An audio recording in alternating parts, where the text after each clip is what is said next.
Okay, good morning. Oh yeah, second time we have, not second time, like we have a joint session in this room. Okay, so I welcome all of you from ISU and IWEEK in this room. And you know what, actually the theme of our session today, right? I assume? Yes or no? I don't know. I heard something doubtful. But anyway, today we will have this called CO talk. So a CO will talk in front of you and like sharing something with you. So I think this is a very good opportunity for you to learn from him. Okay. So before I would like to have a chit chat a little bit with you. So I was a banker actually, like our MC said. I was a banker until last year before I joined this faculty. So throughout my 2.5 years, like when I was doing my job, like looking at some transaction, for example, I realized that financial institution or banking is a kind of good media for you to have a helicopter view of the economic of the Indonesia, for example. So this is, I think, something that really relatable with our IWEEK and ISU team. So we would like to share with you, but of course I'm not the expert on this, so we have we are really thankful and very honored to have Mr. Ejima Daisuke here. So as you can see, he is the executive officer and general manager of MUFG Bank. Anyone familiar with MUFG Bank? No? Okay, so you should ask him after this. So this is actually the biggest foreign bank in Indonesia, right? The biggest foreign bank in Indonesia. Everyone wants to have a career in bank, you have to listen closely what he will be talking with us. So this is a very good opportunity. Okay, so I'm talking about what I explained at the very beginning. If we talk about, you know, knowing the economic condition from the perspective of financial institution, I think we have the right gentleman here, because talking from his assignment, for example, in the bank, it speaks volume. So he started his career in 1991. Where were you in 1991? Yeah, he already started his career in the bank. So after he graduated from the University of Tokyo, one of the best university in the world actually, he started his career in this bank. And after that, he has a lot of assignment abroad, like 10 years in New York branch. And before he moved to Jakarta, he actually took up the position of deputy general manager in Singapore branch. So IWEEK participants, if you want to know about ASEAN, you have to ask him. Yeah, this is the right person here, okay? So, and yeah, he was my almost boss, so if I didn't resign, he would be my boss actually, but yeah, we met here, okay. So, enough for chit chat, so we will invite to the stage Mr. Daisuke Ejima of MUFG Bank. Yoroshiku onegaishimasu. Selamat pagi semua. Thank you, Vita, for a kind introduction. Let me first introduce myself a little more. I am D. Ejima, working at the country head position in MUFG Bank in Indonesia. I've been in banking industry for about 27 years, way before you guys are born. I was, during that 27, I was 2 years assignment in Ministry of Finance in Japan. But that's the only, a time that I was out of bank. So the last 25 years I was in banking industries. Recently, last 3 years I was in Singapore, but coverage was not only Singapore, but whole Southeast Asia, as well as some Australia and New Zealand. So to a certain extent, I'm familiar with the region economy or financial situations, etc.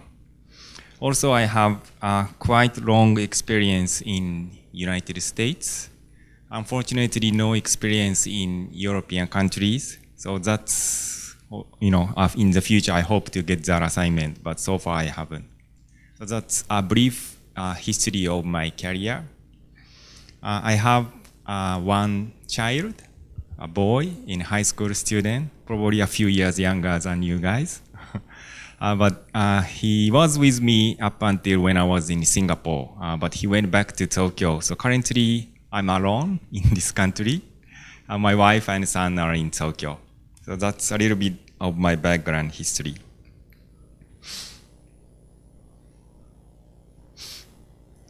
Today, I would like to touch on some of the key industry opportunity. That's an example. I would like to focus on logistic industries. But before that, bear with me. I would like to highlight some of the key macroeconomic data so that try to lay out some foundations for your better understanding. Also, feel free to raise your question during my time. Also, I'm going to ask several questions for you not to sleep during my speech. Okay? Any questions so far? Okay. By the way, it's a good mixture of audience. I was expecting, most of the students are from Indonesia, but there are wide variety of, I think I heard European students, mainly from Australia, but not only that, either from Thailand or from Cambodia. It's great to have you here. I'm very honored and actually very thankful for UGM who provided this opportunity for me. Okay, a little bit about Indonesia. You see, this country has a wide varieties of activities. Majority of activities are currently decided in Java Island. About, say, 58% of GDP are produced in Java Island. Also, a majority of business are in this area, East Java or West Java, and of course Central Java as well. But recently, the other islands like Kalimantan, Sulawesi, or even Papua are quite nicely catching up due to the resources prices are coming up in recent 2 years. So it's quite diverse, but good potential this country has. Also, in terms of size, you see the width. It's more than 5,000 kilometers. That's quite the same size as the United States from west to east. In terms of number of islands, there are about 17,000 islands, which is, I believe, one of the most largest numbers as a one single nation.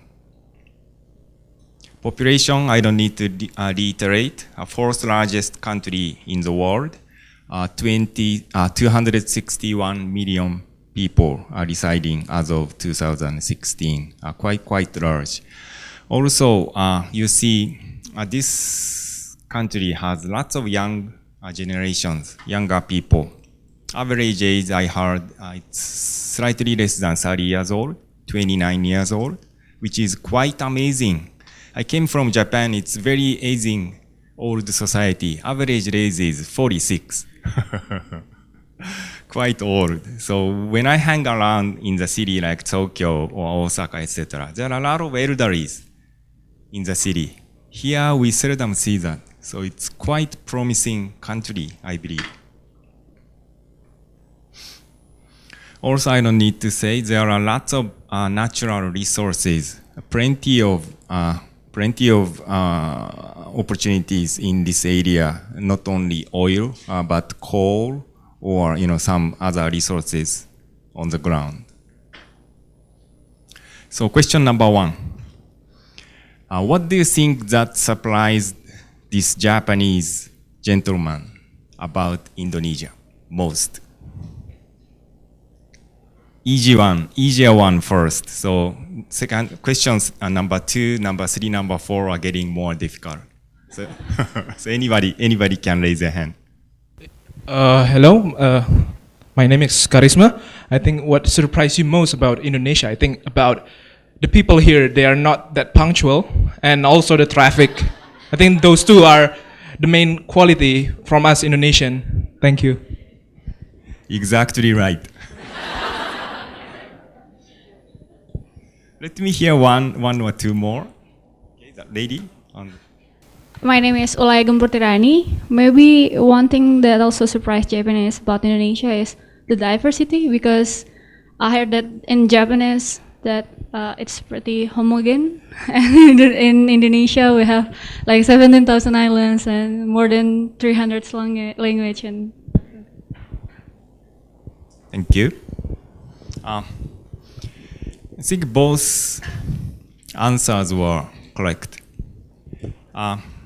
My my impression of this country, I'm sure some of the European students will probably share that, is about people. I already mentioned that people are generally young in this country, but more importantly, I think the quality of people are generally, I have to say, better than other countries. There are some examples that I can cite. If you go to a place, maybe let me rephrase.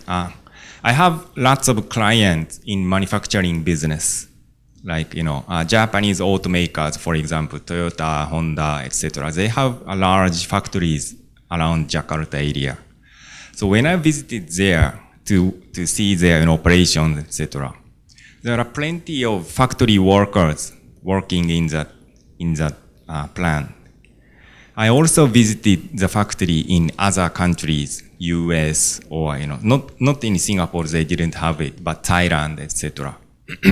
What surprised me is people working in that country, working in that factory. When we see each other, when they see me, most of them have some greetings, make a small bow and smile. You will never ever see that in other countries. That I can say. Caveat is I haven't visited or I haven't lived in European countries, so I don't know that part. But other countries so far I lived, this is the only country. Also, people are generally smiling in this country. I don't know whether you noticed or not. That's quite a big difference from other countries. I think I thought about why is that? Why this country has that kind of a good quality people? Probably these statistics are answer or foundation for that.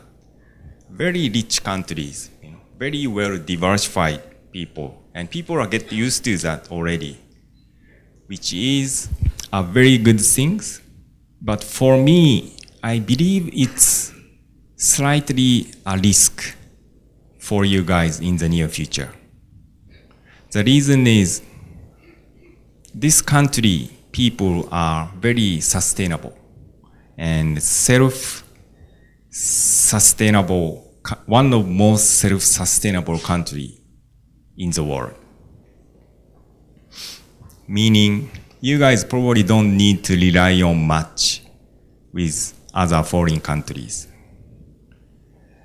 Other countries have completely opposite situations. Japan, of course, European countries, I'm sure. The only exception I can think of is Indonesia most, and to a certain extent, China, US, they may be able to, continue their sustainable growth without relying much to other countries. So naturally, if you stay in this country, you guys get comfortable. No need, no urgent necessity to go outside.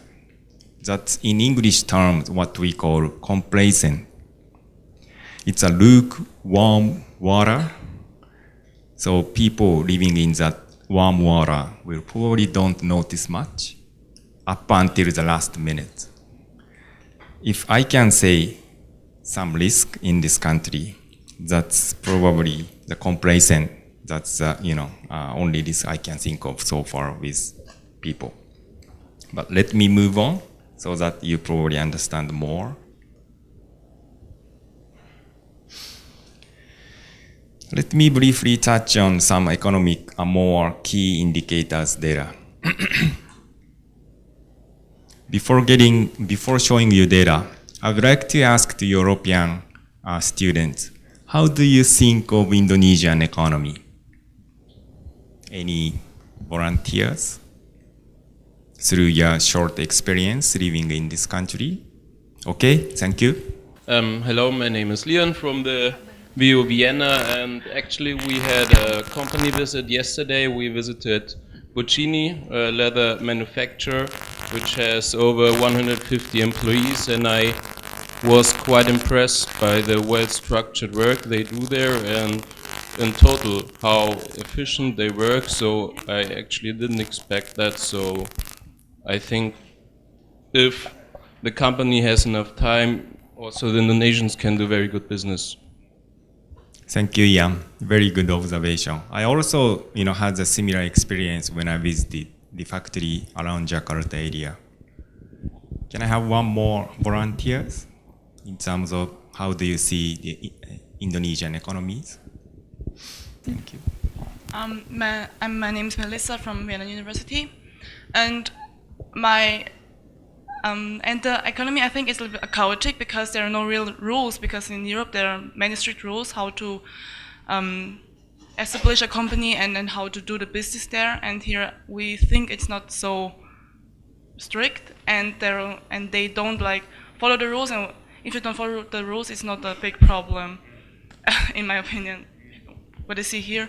And there are many informal markets and street food restaurants, and we're okay, we don't know if it's so good there because we have there are no so real standards, and yeah, we're a little bit shocked, but it's all good. Thank you. A very, very honest opinion, I believe. No, I think, but that tells, the depth of this economy, I believe. If we have that situation, usually things don't get right in other countries. I'm sure that doesn't, that doesn't get applicable in Japan. Of course, Europe as well. I think it's little more structured, so that we can focus more on output, etc. Here there seems some flexibilities, but still I can show you some data. They are showing a very good growth. So I think that's probably one of the strengths and depths of this economy. So let me show you some data first. So GDP growth, that's macro data. Overall, this country has been posting above 5% growth. Last year, 5.06. Previous year as well. So if I'm sorry, the slide may be a little too small. From right to left, there's a primary sector, secondary sector, mainly manufacturing, and tertiary sector. Those are more on service industries. So left blue bar is 2016, and yellow one is 2017. You see those bars over 5% are more on the service industry segment. Those are information and communications, transportation, and construction and financial industries, etc. So in the past, I believe the growth was more skewed toward the right, but this country is also shifting from to the left. That's very common to other countries as well.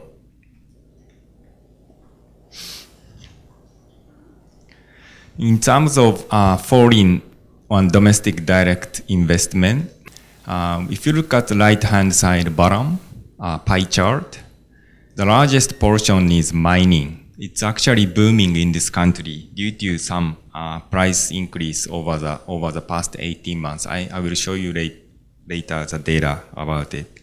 So mining, metal, machinery, etc. are still leading. But in addition to that, there are some manufacturing industries like electricity or some service industry, real estate, etc. These are also leading.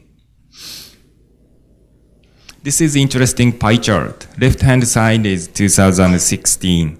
Right is 2017 with regard to foreign direct investment toward this Indonesia, meaning which country is most active in this Indonesia. Largest pie, light blue, is Singapore, of course. But behind Singapore is most of their activities are intermediary. So I believe China is behind Singapore. The next largest one is Japan, second one. But if you see left versus right, there's a big shrink in Singapore and Japan, and more in the third one, which is China, Hong Kong, as well as the orange one that's coming up is Korea.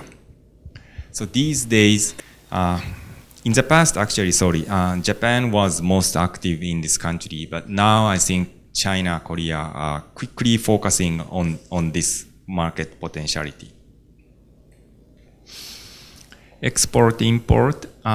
Here we are showing only up until 2017 data. Up until 2017, export was larger than import. So it was okay, trade surplus. Situation got changed in 2018.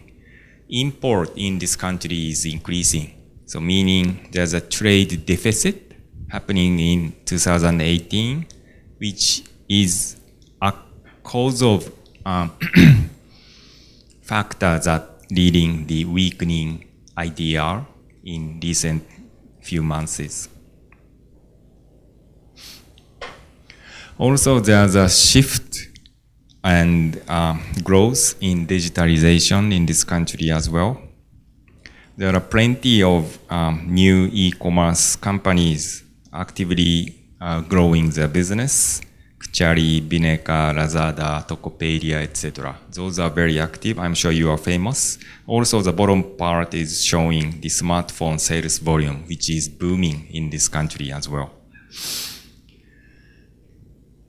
So overall, I think this country has good potential. So far, utilizing it very well. That's why the country is keeping over 5% plus growth rate.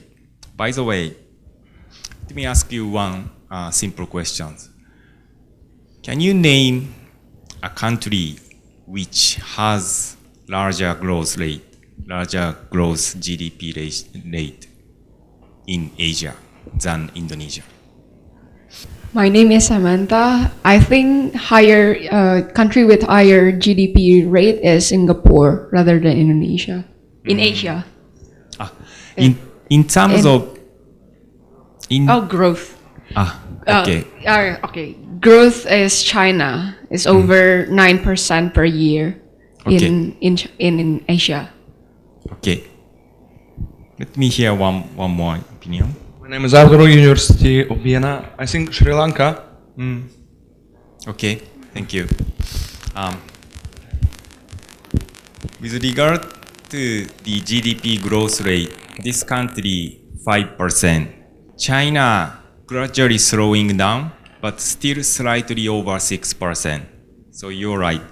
Sri Lanka, I believe over 5%, but I don't have exact data. But you are probably also right. The two countries, which has higher growth rate than Indonesia is only China and India. These two countries have over 6% plus growth rate. Other countries, Thailand 4%, Japan less than 2%. Promising that the country is keeping this 5% plus growth rate. The future is also bright. 2018, some economists are expecting 5.2% growth, which is very encouraging data. Part of that economic growth is, however, dependent on this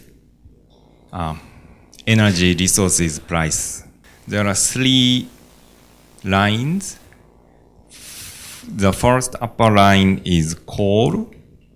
The second yellow line is palm oil. And third one is crude oil.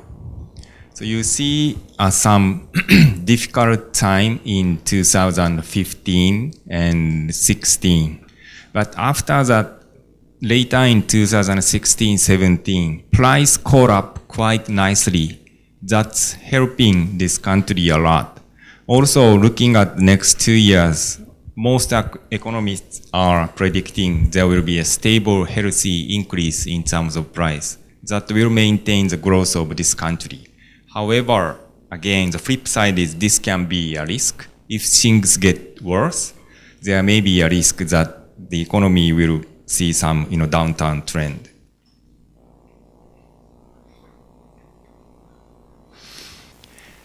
This is some risks outside of Indonesia happening in the world. There's a quite complete different situation between 2017 and 2018, as you know. 2017, for example, the foreign exchange rate of IDR in this country was very stable. It was almost 13,300 or 500, around that range. However, these days, it's getting weakened and weakened. If you look at the outside of industry, also there's plenty of risks surrounding North Korea. They may be softening their situation, but still we have to watch. Also, a trade war between China versus US. I don't know how long does it take. It may probably take at least next 6 months or so until Trump will finish his midterm review on after 2 years, etc. So looking at the world, there's plenty of risks which are making each country to get back to their original home ground. Me first ism. That's what they call. So every countries are going to see their country first strategies, which is a great risk for development of world economy.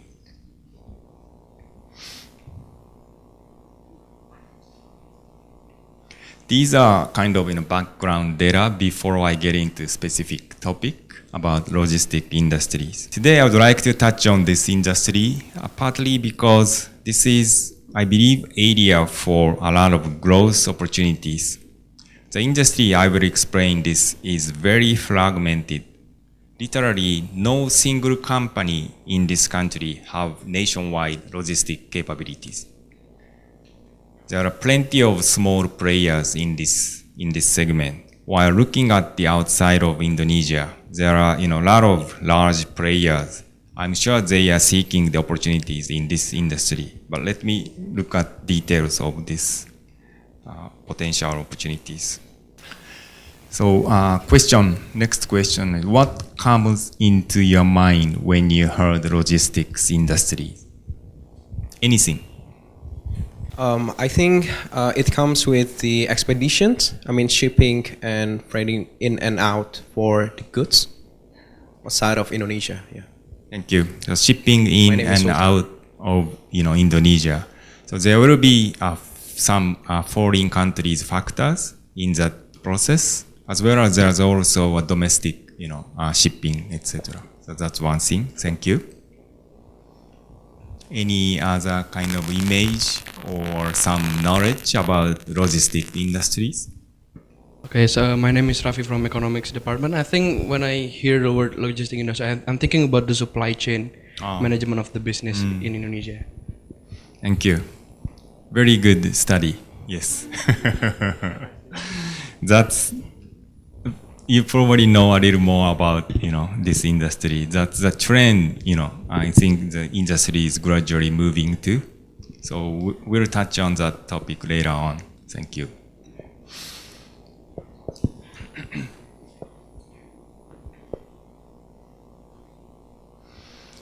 So when we say logistic industries, it's very kind of broad. It has broad meaning.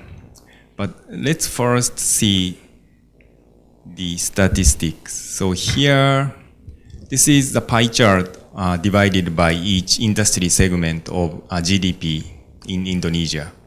So transportation and storage, I believe this is the logistic part, accounts for about 4% of the total GDP. So it's very small compared to the, considering the importance of these industries.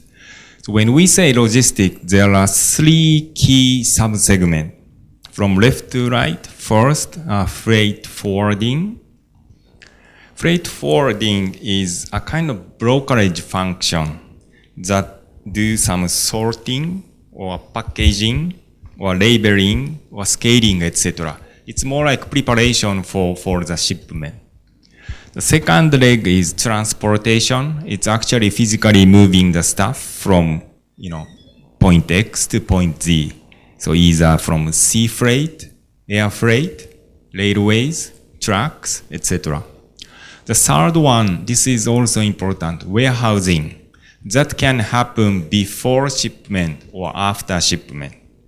So these days there are several digitalization, kicking in this warehousing subsegment in terms of tracking or some forklift, equipment management, etc. So typical value chain is shown on this slide, saying starting from originator, usually exporter, handling and storage that goods, also asking freight forwarder to prepare some labeling or some packaging, etc. And then carriers will carry that goods. And next destination side, there will be also a warehousing necessity. And then after that, distribution will happen. So finally, consumer will get the goods. So these three sub-segments, forwarding, transportation, and warehousing, these three are closely connected to each other. That's the key of this industry. This is a little bit busy slide, but we are trying to show each major island, Java, Sumatra, Kalimantan, Sulawesi, and Papua. How are their growth opportunities or growth track record with regard to these logistic industries?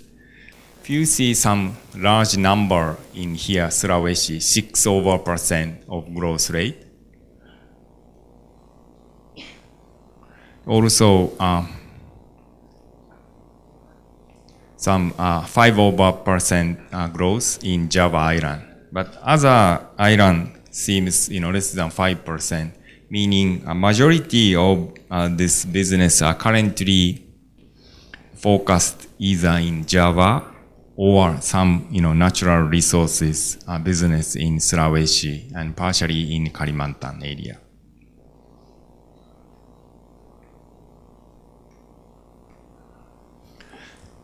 Let me look at the infrastructure part of this country. It's a little difficult to see, but first table is showing the total cargo volume in ASEAN port 2015. First one is of course Singapore. You see this ranking on a bold font. Singapore in the world, that's number 2 total volume. If you see the Indonesia, Tanjung Priok, that's the number 6 in ASEAN. But in the world, it's only rank 89. So that's the total volume. Also the container traffic, the bottom table. So also showing Tanjung Priok world ranking is number 26.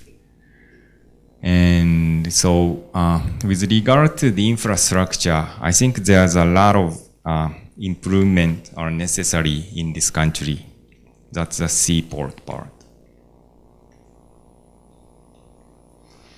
This is also showing the ranking of quality of port infrastructure. Singapore world ranking number 2, first table I'm reading. Malaysia number 17, Indonesia number 41. Better than Thailand, Vietnam, etc. But still, far behind Singapore, Malaysia.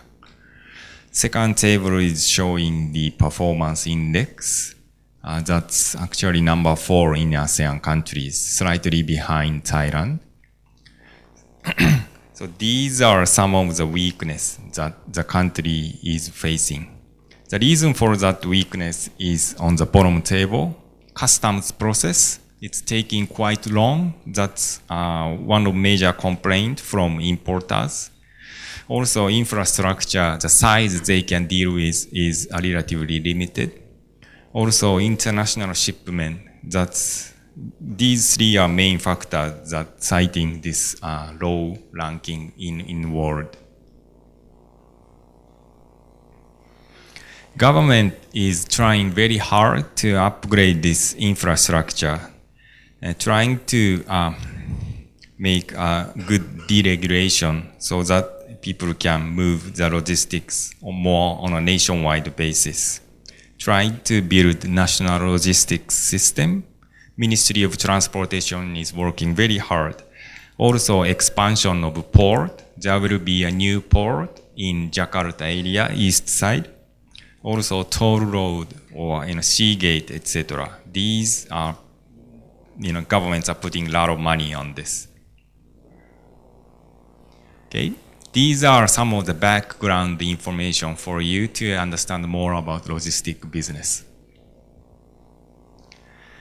So the question here is, so far through these knowledge and information, where do you see business opportunities in Indonesia about logistic industries? More particularly forwarding, transportation, and warehousing. Which segment do you see business opportunities most? My name is Avicenna. I'm from the Department of Accounting. I think the biggest subsector in logistic industry is in Indonesia is about the shipping, because Indonesia is a very large country and it is divided into islands. So apparently companies need like ship or planes, and it is more expensive for them to provide the service themselves. So I think the logistic industry is their best way to do it in a cheaper way. So I think it is the most growing one. Thank you. Very, very good observation. Can I hear one more answer?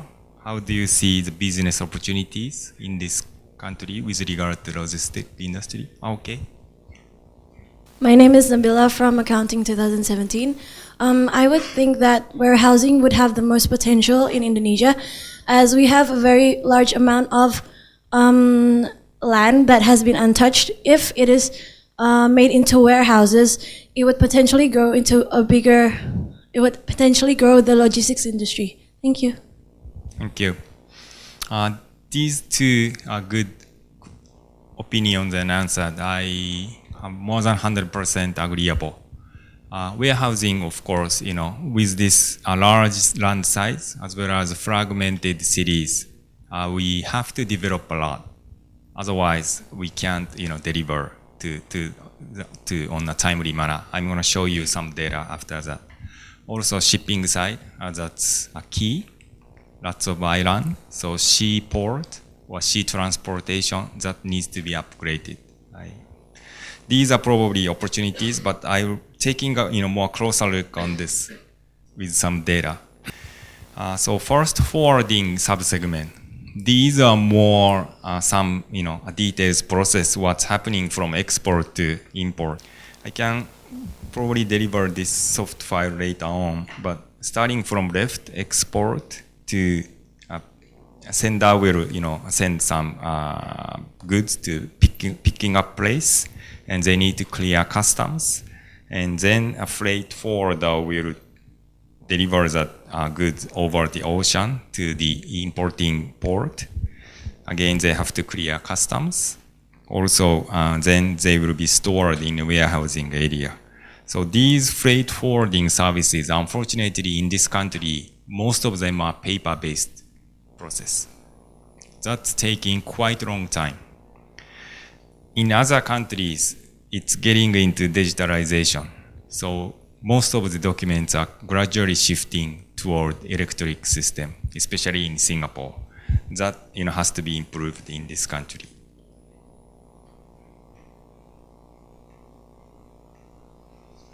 This is the second sub-segment, transportation. There are some pros and cons of transportation, transportation sub-segment. Tracking, it's low and fixed cost, and domestic delivery, they have strengths, but on the weak side, they are relatively expensive, labor intensive, so tends to get small enterprises. Rail, it's much larger scale, However, there needs some infrastructure development. AR, it's faster and quicker and reliable, but of course more expensive. So cost management is more important. Water, as you said, sea shipment, it's very efficient, more economical, and large volume can be carried out.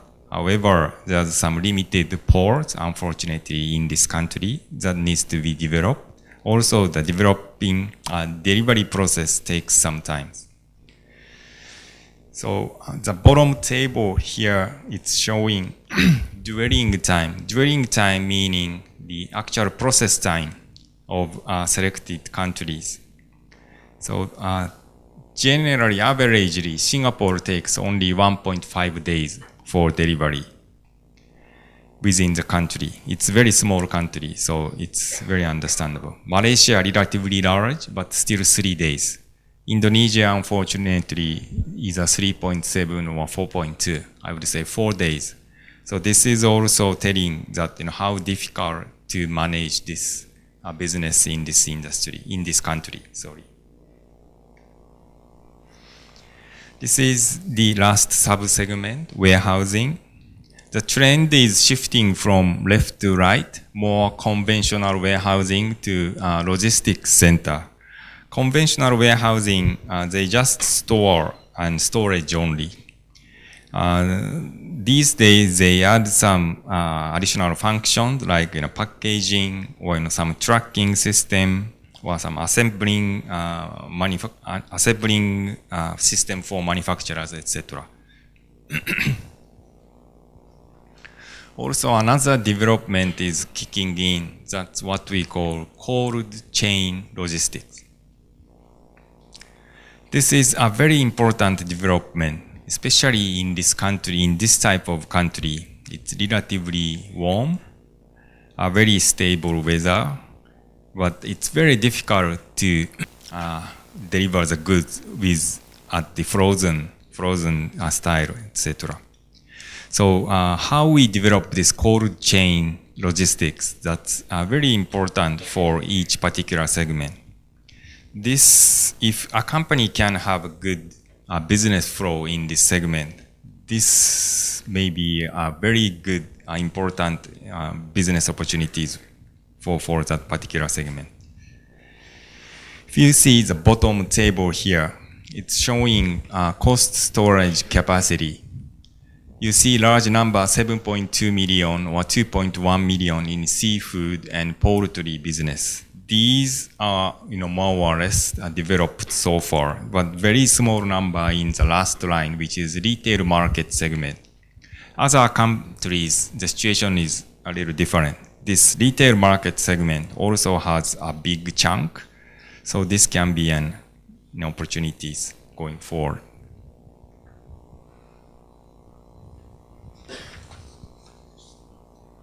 Let me also introduce some recent trend. Government also try to integrate service system. In the past, if you see left-hand side, it's all bilateral system and exchange of documents, etc. Now, companies started to introduce this centralized information exchange system, starting from only 4 ports in Jakarta, Kalimantan, plus 2 more.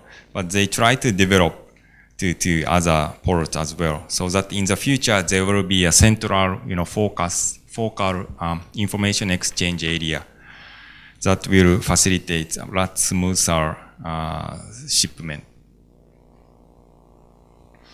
Also, government is trying to implement national port development plans, where they try to divide into 6 areas to have smooth operations in terms of deliveries. Also, we see there will be a large demand in terms of cold storage potential, especially in, say, for example, Maruk Island or Papua area, where its main business there is fishery. Also, there's currently a lack of cold storage warehousing, etc. And distance is relatively far from other large cities. good news is there are some government, another push. One is bonded logistic area. The government is trying to expand to other industries. Also, the bottom part, policy relaxation. In the past, foreign ownership was granted only up until 2/3, 67%. But now government relaxed, BKPM relaxed this regulation. So currently 100% foreign ownership is accepted. So there will be some push factor in this area. So lastly, this is the final slide that showing the logistic area. There will be a growth momentum. Effective transport network and system needs to be developed. Another trend we need to be mindful is automation, digitalization, and infrastructure development, and fintech, etc. Let me show you cite some example about Amazon. This is one of gigantic player in this industries. They tend to focus on warehousing subsegment. So far, not much interested in transportation, etc. But as I said, these three subsectors are closely linked together. So soon they will have integrated approach. In Amazon, if you go to that warehousing part, it's very automated. You will be surprised there are very few people working there. System machines are already set up so that people don't necessarily need to move. Shelf moves. If they receive order, if person comes in, shelf will automatically move so that they pick up the necessary goods and put that goods in front of that person just for double checking purpose. That's it. So I think that kind of trend will soon come to this country as well. Maybe I'm slightly over the time, but lastly, let me tell about my company. Hope you remember. This is $1 million question. So now do you remember my name and position in MUFG Bank?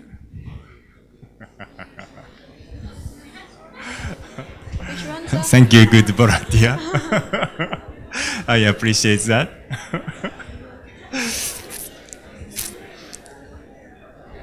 The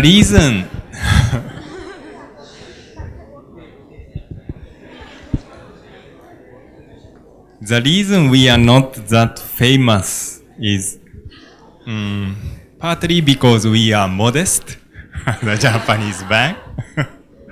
But I think the fundamental issue is we haven't done retail business here. We just targeted large corporate segment. But you'll be surprised that MUFG, that's one of largest financial industries in world. Actually, we are ranked number 5. So number 5 banks globally. And in terms of size, you'll be surprised that number 1, 2, 3, 4, these are all Chinese state-owned bank. So that's us. Of course, in Indonesia, we are also large. In terms of bank ranking asset size, in Indonesia, Mandiri, BRI, BCA, and BNI. These 4 are, of course, large. And however, recently we are making strategic investment to Bank Danamon. Bank Danamon is currently number 8. We are currently number 10. So on a combined basis, we'll be ranked at number 5. Of course, we are not competing that size alone, but that's where we are. We are twice as large as other foreign banks in this country, like Citibank, HSBC, etc. Their size is about half of us. So we are twice as large. So Danamon, Bank Danamon, they are still independent. They will keep the operation but we will be their shareholder, majority shareholder going forward. We open up a branch in almost all countries in Asia. In Indonesia, we first opened up some rep office in 1918. That's exactly 100 years ago. And then after World War II, we reopened the rep office again, and we got the branch status in 1968.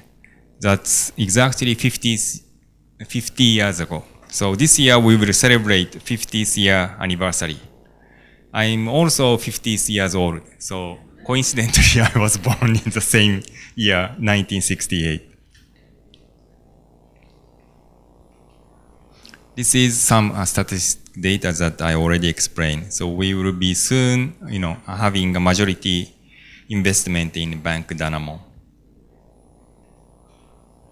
Thank you.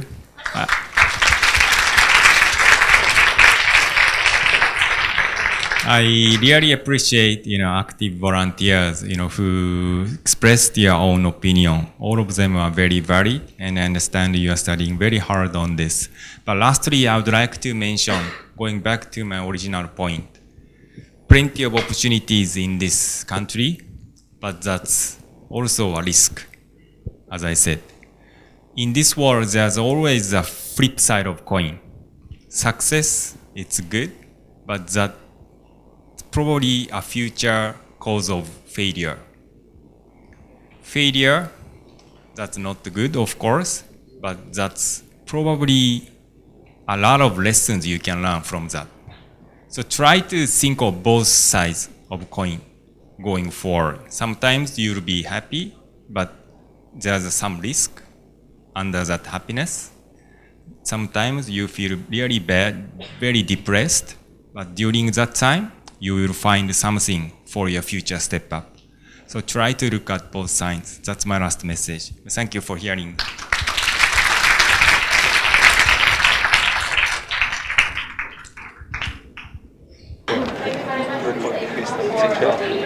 Very inspiring speech and everything with the data expert. Do you have any more questions? You have to ask him. You have some time to ask him to curiosity, for example, yes, please. And state your name. My name is Gaharu, and I saw from one of your slides about the automations, and you said that Indonesia needs to prepare for that in order to develop more. But then the biggest concern of our people is they are afraid to lose their job.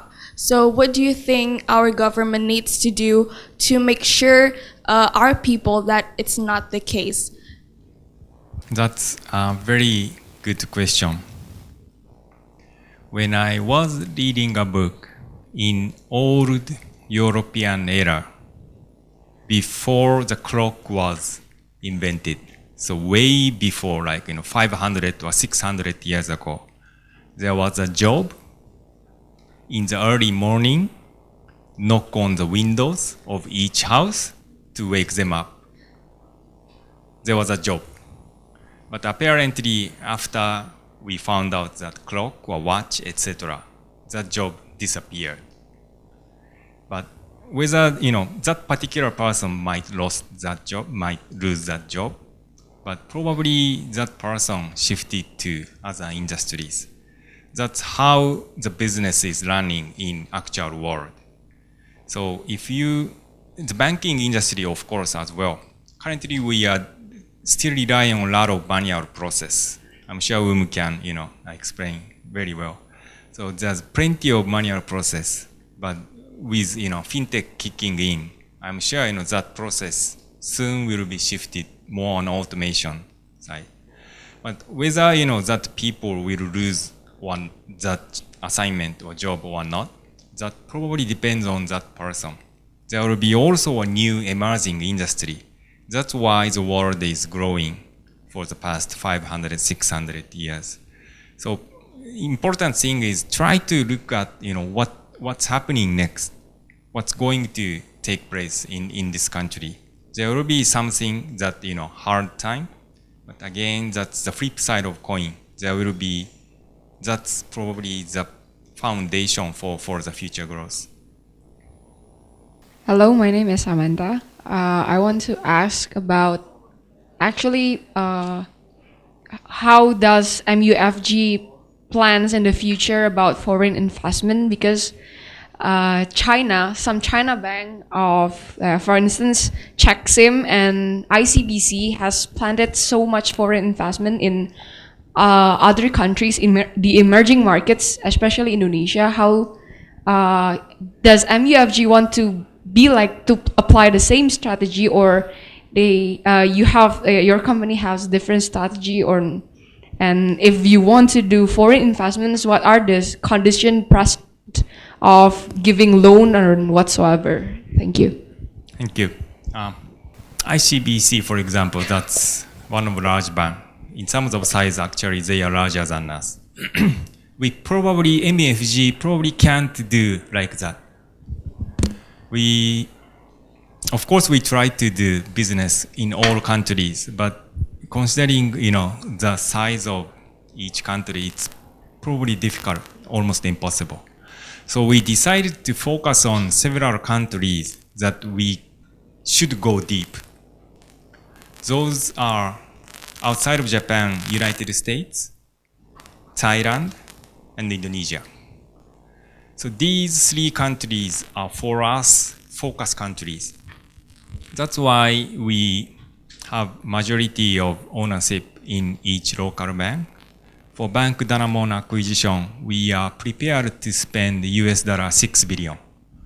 That's quite a large money to put it into Indonesia.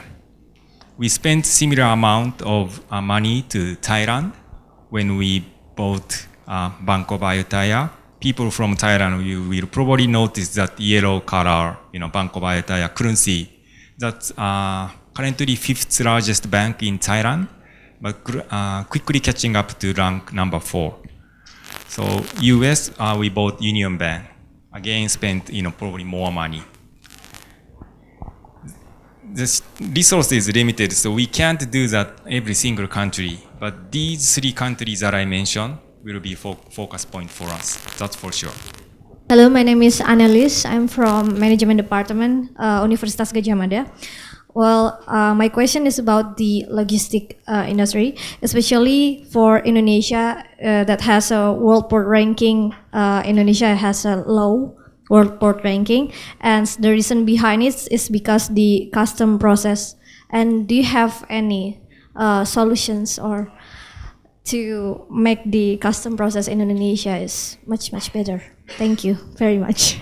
Very straight, very good question. Very straight to the point. That's a severe headache for a lot of companies recently. I believe the solution, maybe I can propose two things. Firstly, customs side. Government tends to, since there's a deficit in terms of government budget, government try to collect money from easiest place. That's particularly true to Indonesia, but not only Indonesia. All other countries have that similar tendencies. So easiest part is to charge something when company import before they receive that good. Until they receive that good, company has to, a company can't do business. So when they imported something and government stops that good at imported area, bonded area, it's probably the easiest place for government to impose some tax. That's unfortunately happening in this country. So pre-tax system, for example, when company wants to take out that imported goods from that warehousing place, they have to pay tax in advance. Of course, after selling that good and then calculate the exact tax amount, they will claim that so that they can reimburse from the government. But that takes time. And prepayment, of course, they have to borrow money from banking industries. So that's probably one area there needs to be improvement. The other area is, I think, the automation or information exchange. Foreign trade, there should be an underlying document. And in other countries, they are trying to shift that underlying document more on electric system, so that there won't be delivery process taking such quite long time. But in this country, again, a lot of documents are still on a physical delivery basis, that eating a lot of process time.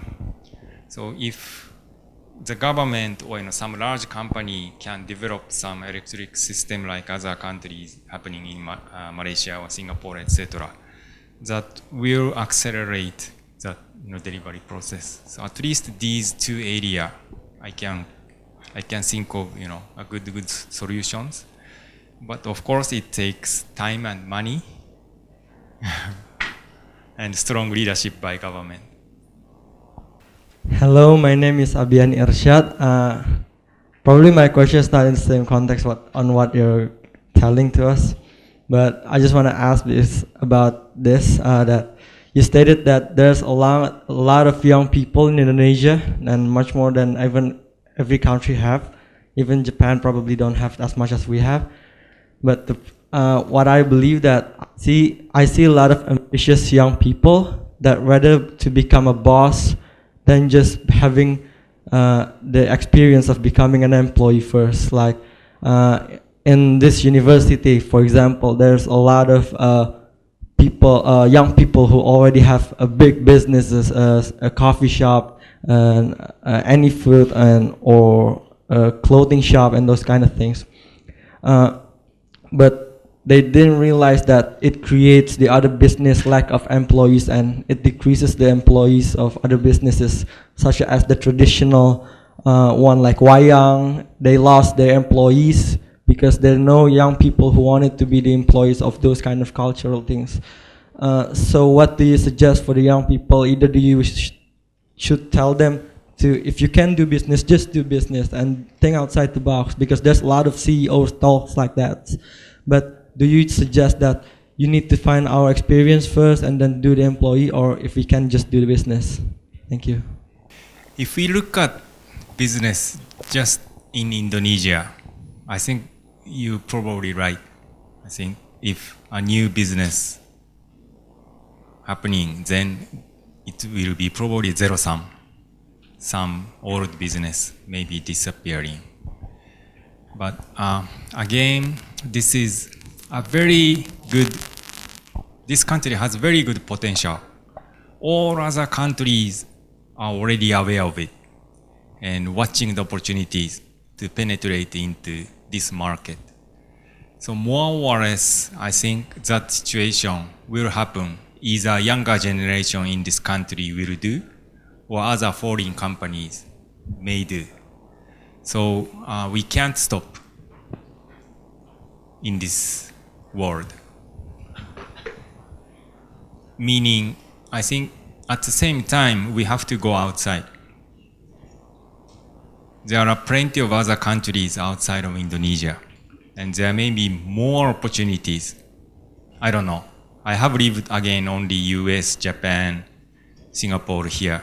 So among these 4 countries, this has most promising potential. But there may be another country outside of the areas that I haven't lived. So the world is changing, dynamic, and moving quickly. So employment, that's also a very important considerable factor. But more or less, that will be kind of impacted by not only Indonesian younger generation, but other countries as well.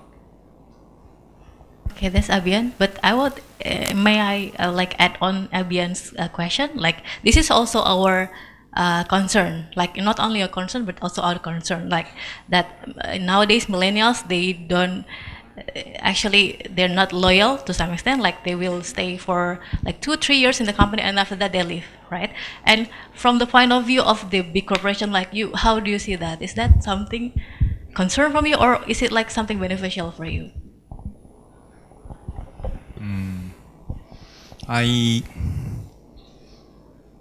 stayed in my almost all career in the same bank, but that's because not because I'm lawyer, but because I think there's a good development of company as well as industries. When I joined, the company itself is a very domestic one. I'm not thinking of doing business outside of Japan. So I was very surprised that the company decided to go abroad. So things can get changed. If you see good opportunities, you can stay. But if not, there are many types of companies who don't change much. Then I think it's probably natural to change the job after 2-3 years.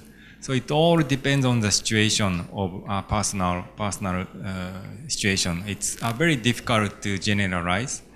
So younger generation, of course, during the early, up until say early 30s, it's very necessary to accumulate good expertise. If you think you are not developing, it's very recommended to go outside so that you receive more challenges. But at the same time, that motivation should be based on whether you are progressing or not. If you don't like the current situation, then if you switch, you assign a job or companies, etc., that usually don't bring a good value to you. If you are in a positive mode, I recommend you to move up to the next challenging situation. If the company doesn't provide, it's natural to go outside. But the reason is, again, if you are not satisfied with the current situation, then I think probably it's better to stay and look for more, changing the current situation more in the same assignment.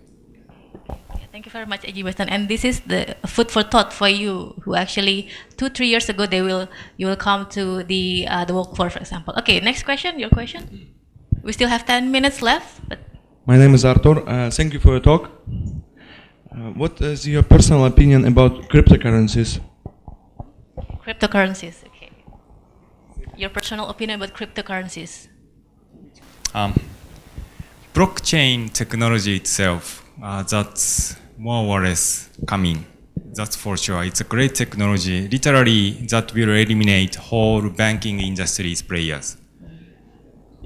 In the future, if there's one bank who has that blockchain technology, I think that's probably enough. In terms of technology. However, there will be some kind of brokerage functions currently happening, and Bitcoin is one of them. If that is the case, I think there will be some fragmented players opportunities. But I don't know the intent of the question. If you are thinking of the business opportunities in that brokerage function, or if that is the case, I think there will be some opportunities, because blockchain itself, technology itself, it's just a technology for large settlement, system, etc. But to access to that, there will be some brokerage function necessary for each country or each region. That's what's currently happening. Whether it's growing or not, it's definitely growing. But there will be some cases already happening, like fraud, etc., that need to be a little more cautious. So MUFG Bank is trying to form alliance with several major technology companies. For example, internet, you will know or not, there's a good technology company called Akamai. I don't know whether you know or not. That's the internet server business, one of the gigantic. All of the internet technology, more or less are currently impacted by that Akamai business. So after that, you can probably Google that. You will find out that technology company's name there. We have that alliance with Akamai in Japan to develop to the next blockchain technologies. So that kind of activities will probably happen here and there. But again, that's all peripherals. So technology itself, that should be probably the next generation, next dominant technology in next generation. My name is Navia. So I was actually quite interested towards about the banking stuffs. And the final comment you also said about the financial technology. So as the general manager of the MUFG bank, in which I assume that you're still working on the commercial bank and also investment bank probably. So do you see the fintech is actually a disruption towards Indonesia's financial industry, or it will be more hand in hand? So like both of you will go hand in hand to actually improve Indonesia's financial inclusion as the government itself is trying to promote the NSFI itself. Thank you, sir. Thank you. A very good question. We are still, seeing how technology development goes in the near future. But for us, it's definitely a threat. If fintechs, develops as explained as planned, I think consumers or at least our clients can easily bypass us. That's for sure. And then some, lending activities will happen between all at commercial and retail level without banking intermediation. That's really a threat for us, that's for sure. But at the same time, if we still believe there's some areas that we can facilitate, of course, so day-to-day activities, there will be, some direct communication can happen. But people or companies are usually looking for other additional services, informations, or advices, etc. Those we have better knowledge and expertise, I believe. For example, corporations who are looking at new business in Indonesia, they want to learn a lot of things, how to set up company, what kind of investment they need to, what kind of approval they need to get from government, etc. In addition to that, money flow, they are usually looking for that kind of information flow. Without that, I think we will probably lose to that direct communication channel.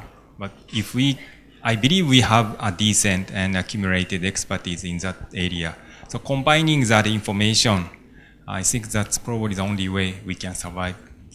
So I'm not that optimistic in banking industry, but there will be a way that, that's what happened for the past few decades.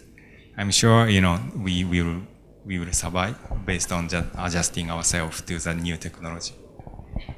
Okay, thank you very much for the last question and also for Mr. Ejima. So give applause to Mr. Ejima for thank you.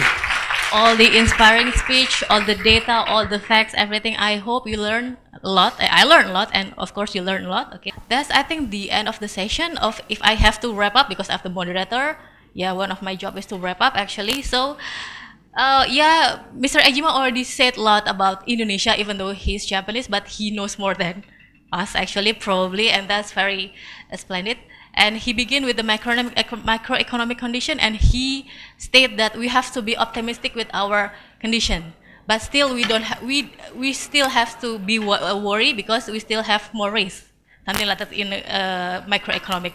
And in a microeconomic side, one of the promising industries that he mentioned is the logistic industries, because we have a lot of stuff to be explored, but still a lot of us to improve.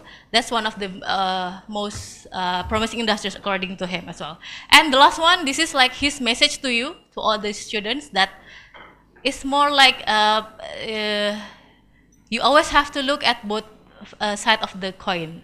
Yeah, sometimes you feel happy, sometimes you're not happy, but you have to still look at both sides. That's how you can achieve happiness. Okay, thank you very much for your attention, and I will see you again later probably. Okay, thank you very much, Mr. Ejima. Please applause to Mr. Ejima once again. Thank you very much.